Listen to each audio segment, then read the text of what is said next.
Hi friends, welcome back to my channel. Today we're going to be talking about all the books I read in January. If you're new here, hi, I'm Becca. Thank you so much for clicking on this video. If you are already subscribed, thank you so much. We did hit 100 subscribers on the channel, so I really appreciate it. Thank you so much to my friends online who have been sharing my content. I really appreciate it. Your support means everything. Let's chat about the 6 books that I read this month.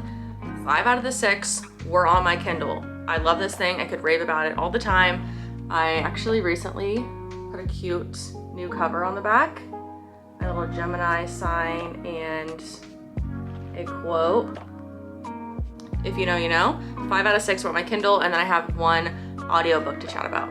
So I am going to briefly give a rundown of what each book is about, but these are going to be spoiler free. I'm just basically gonna give a little synopsis, nothing more than what's online or what's on the back of the book, so no spoilers. I rate and chat about my books purely based on vibes. So let's go ahead and jump into it. My first book of the month was 1,000 Ships. This is by Natalie Haynes. This is a Greek mythology retelling. Every chapter is told in a different POV of a different woman, and then there is an overarching narrator of Calliope. I'm not sure how to pronounce that. She's essentially the goddess of poetry and eloquence. Knowing that really sets you up for this to be a very eloquent, beautiful, enchanting read. And spoiler alert, I just didn't feel that. And I do love a multiple POV, especially in this way when it's a non-linear story. It's just kind of snippets, but it keeps it moving fast paced, and I enjoy that. However, I felt like it did this book a bit of a disservice. I do think with Greek mythology especially,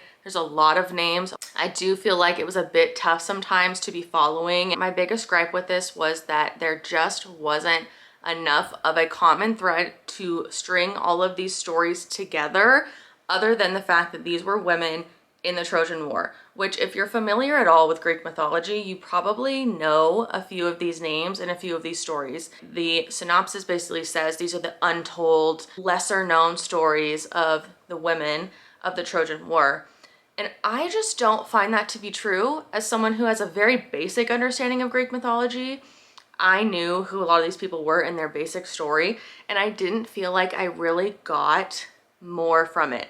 I don't feel that I really got insight to who these women are. POV that I really liked was Penelope, who is the wife of Odysseus. And essentially she's recounting all the events that are happening in the Odyssey. So even with her POV, which was her writing letters to her deadbeat husband who just up and left her essentially, and she's basically recounting what she has heard has happened to him on his travels.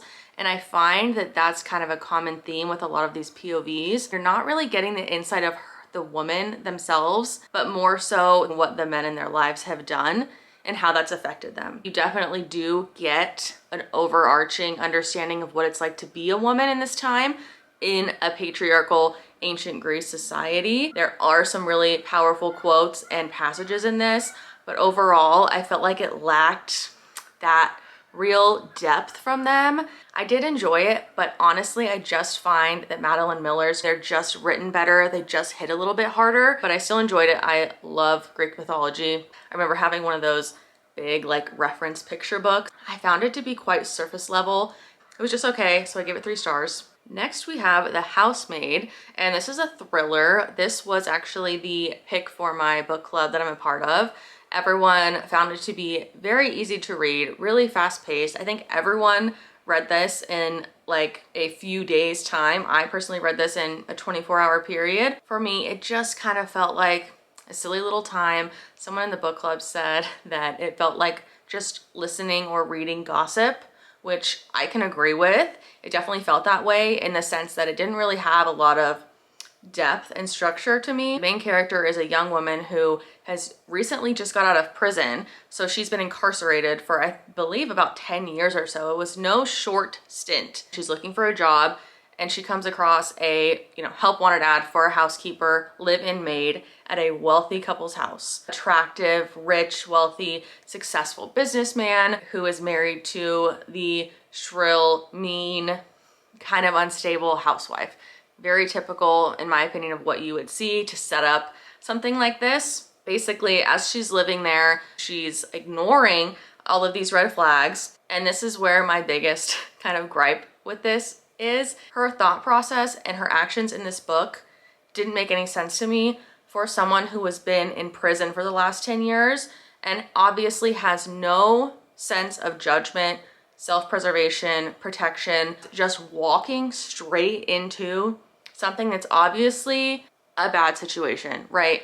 And she has never like had a boyfriend, unexperienced with men, so she's easily influenced by this attractive, nice man in the house. As a nanny, of course she is, right? I just felt like about 25% of this book. Come on, Archie. You want to say hi?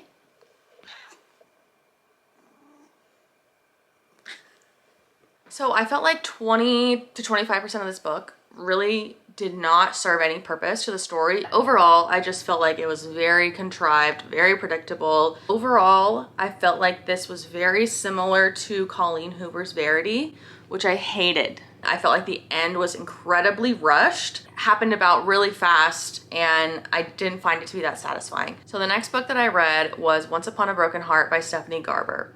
And I don't even know where to start. I loved it. Let me just say that. I loved this book. I was actually quite skeptical of this one.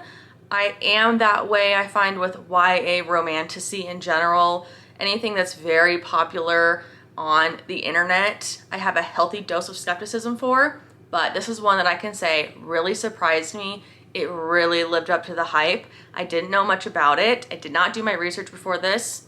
We will get into that later. So the book follows Evangeline, who is a young teenage girl, has her first love, and she finds out that he is going to be married to someone else. As a typical teenage girl does, she has a mental breakdown about it, right? And she decides to make a deal with one of the magical fates. She meets Jax, she makes a deal with him to like save her love life, right? Because she's convinced that he's cursed, and that's why he's getting married to someone else. So as you can imagine, that kind of starts the whole plot of the book. So it's very Cinderella. She lives with an evil stepmother and has a stepsister. Her parents are dead. She's an orphan. She dreams of the North and all this magic, and everything just kind of has this veil of fairy tale. Everything from the characters, the setting, the descriptions, it's amped up to a level of like almost absurdity of just like pink, glitter, tulle, kisses, candy, unicorns, butterflies, princesses. Everything is so elevated and just like so camp to the point where this to me felt like if Tim Burton made this book into a movie and mashed it with like the Chronicles of Narnia, Alice in Wonderland, and the main character was a teenage girl with pink hair. Stephanie Garber just really went for it with this, and I just think it really worked. I'm someone who grew up watching all of those fantasy Disney movies, Harry Potter, everything you can think of that was fantastical magic. I loved that, and I still do. I think for some people it might be a bit much. Me, I really liked it. While the main character was incredibly naive at times, where you're just like, okay, I think it makes sense in this world. It's so obvious that these fantasies and these stories were ingrained in this person, in Evangeline, from such a young age. She wants to be a part of it. She wants to experience it, and I relate to that. But it made it for a really fun, really unique reading experience. Just go into this knowing that it's YA. It reads like YA, and if you don't like that or don't want that, then maybe don't read YA. I can shut my brain off. There's not a ton of world building. There's not a lot of political tension. It's just fun. That being said, I cannot wait to read the next one in this series. I messed up a little bit and I didn't do my research before I read this, which is so unlike me.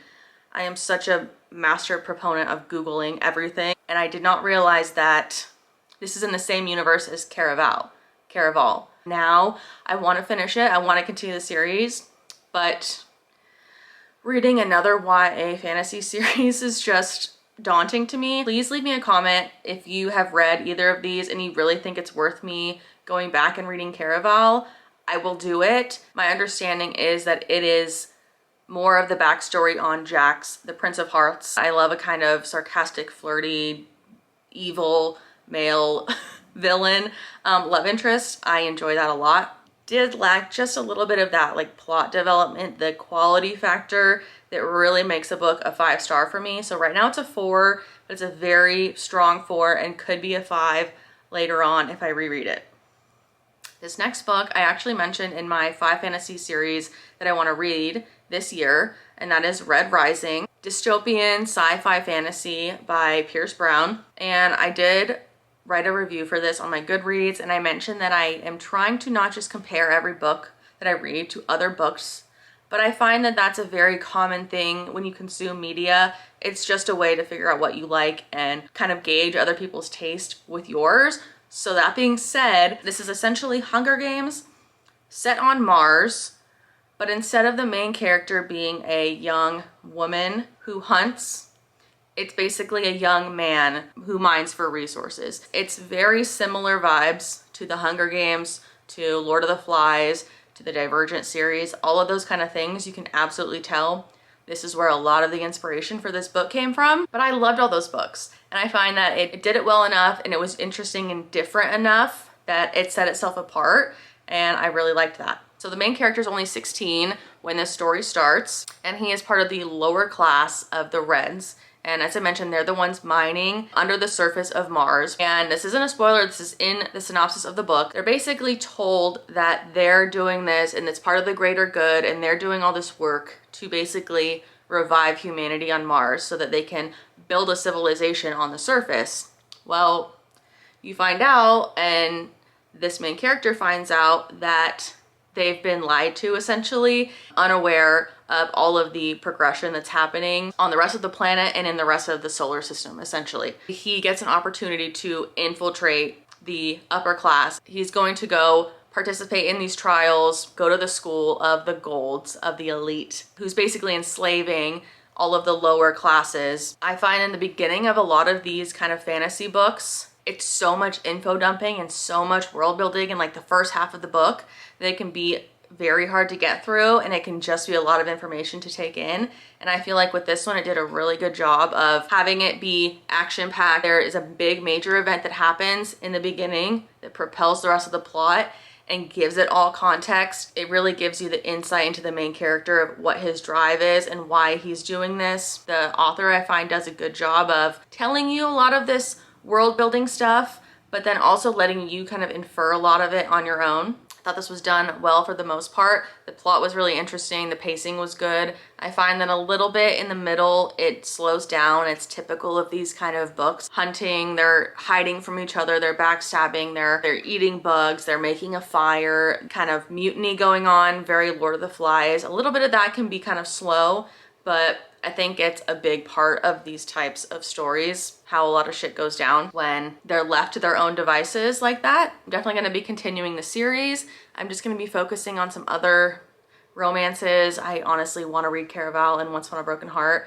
before I jump back into this, but I'll definitely be reading the rest of this series. I think if you like anything sci-fi and if you enjoy YA overall, then you definitely like this. Okay, next is the only audiobook that I listened to this month. Audiobook is not my preferred way of reading and consuming media, but I really enjoy putting on an audiobook, playing a little Minecraft, doing some gaming. Honestly, peak cozy experience, so I would highly recommend that. Swordheart is basically a cozy, like medieval fantasy, but it's a romance. It's supposed to be 2 adults in their 30s and up. I think the main character is supposed to be about 35, and this just read very YA to me and not in a fun, good way. So I'm not gonna gripe on this one too much. It just wasn't quite for me, but I love the setting. Like, it's definitely something that I would like. Follows the main character who is a widow, and she is living with her late husband's family. And then the uncle of that family also dies, and he leaves all of his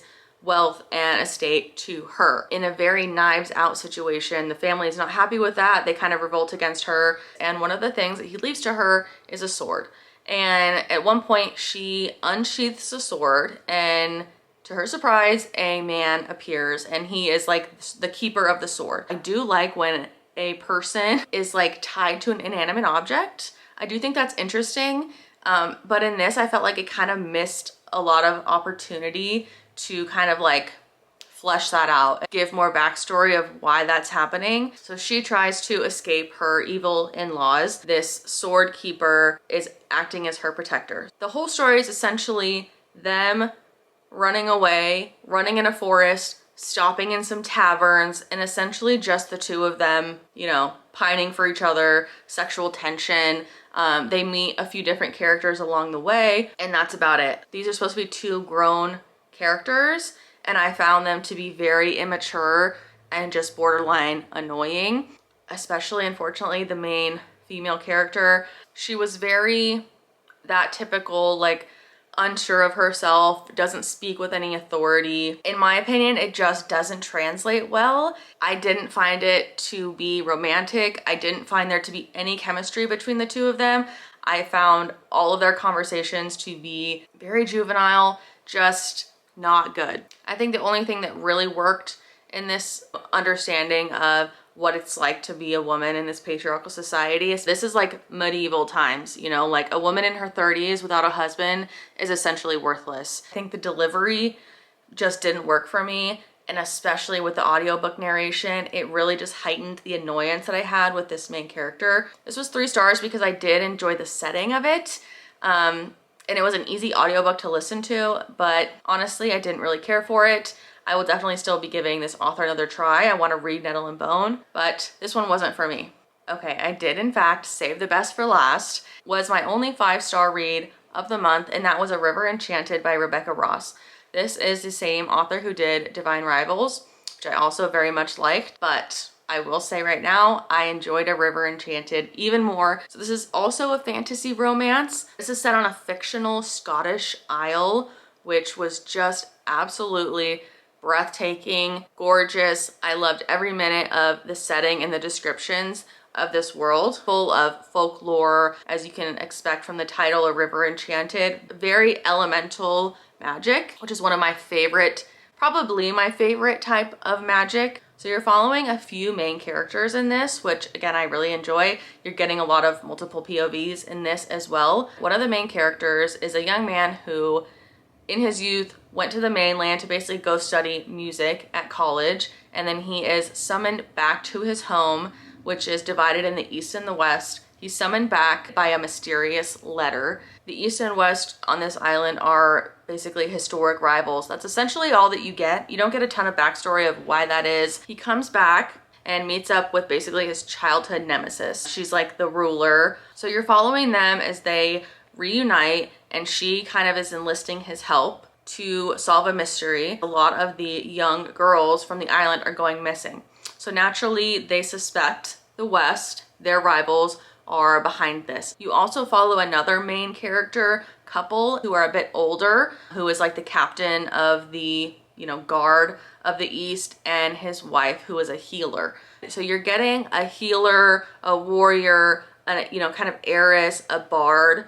The whole world and all the characters are just full of magic. It's very ethereal, very magical, very enchanted. It's also very heavily Scottish inspired. You can really see that coming out.